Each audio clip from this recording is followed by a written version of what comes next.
Tornado oleh Sebastian Jefferson Sasmita. Tujuan video ini adalah untuk mendidik penonton terhadap ilmunya tornado.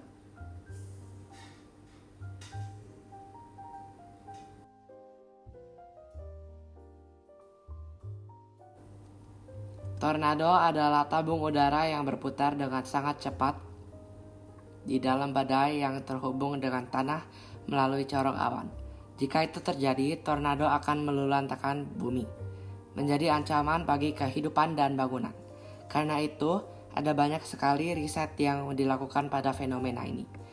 Tapi sebenarnya masih banyak yang kita tidak ketahui bagaimana tornado terbentuk. Kondisi yang menyebabkan munculnya satu tornado tidak selalu menyebabkan munculnya yang lain.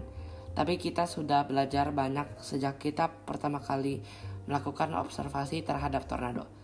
Seperti cara mengenali tanda-tanda munculnya tornado di langit.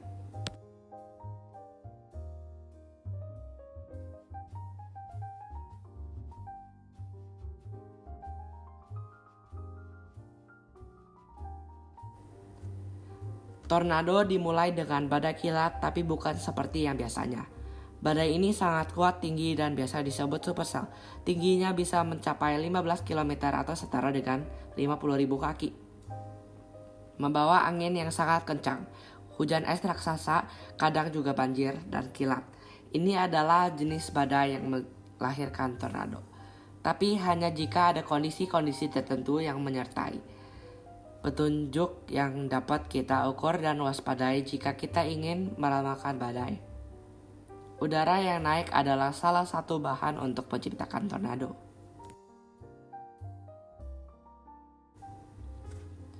Badai apapun terbentuk ketika kondensasi terjadi, produk sampingan awan.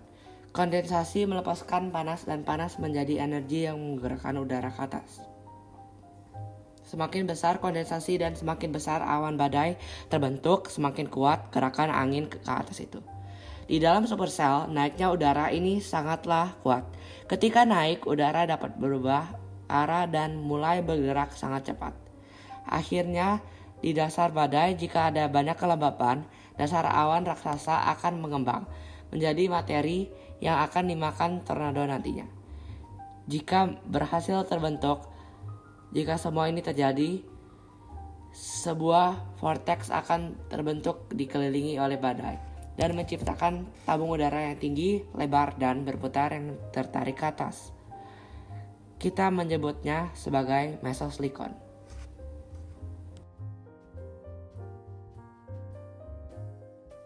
Di luar, udara dingin kering yang menyusut mulai membungkus bagian belakang mesosilikon ini, membentuk apa yang disebut downdraft sisi belakang, atau singkatannya RFD.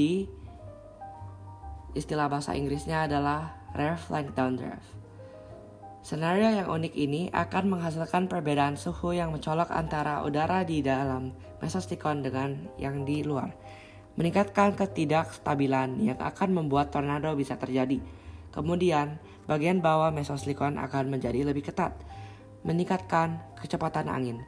Jika dan hanya jika corong udara ini bergerak turun ke dasar awan yang besar dan lembab di bagian bawah badai, corong akan tersedot akan berubah menjadi dinding awan yang berputar, membentuk sambungan antara badai dengan bumi.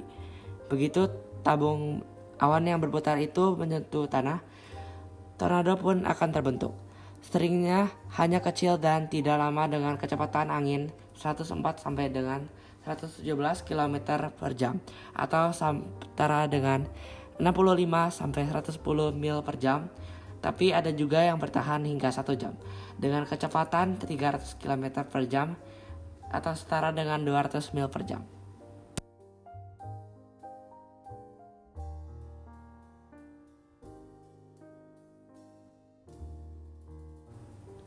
Tornado itu indah tapi menakutkan, terutama jika kamu atau kotamu ada di jalurnya. Jika demikian, tidak ada seorang pun yang akan senang melihatnya.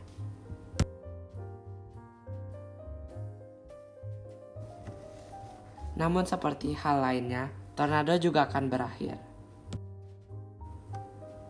Jika perbedaan suhu menghilang dan kondisinya menjadi lebih stabil atau kelembapan udara berkurang, badai yang mengerikan pun akan kehilangan momentum dan menarik tornado masuk.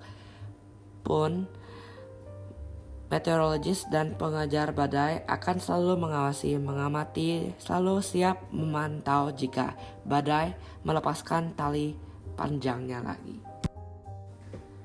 Terima kasih semua telah menonton video saya. Kalau suka video ini, tolong klik tombol like di bawah. Silakan komen tentang fenomena alam yang menurut kamu paling menarik untuk dipelajari. Saya harap video ini membantu kamu untuk belajar. Sampai jumpa lagi di video berikutnya.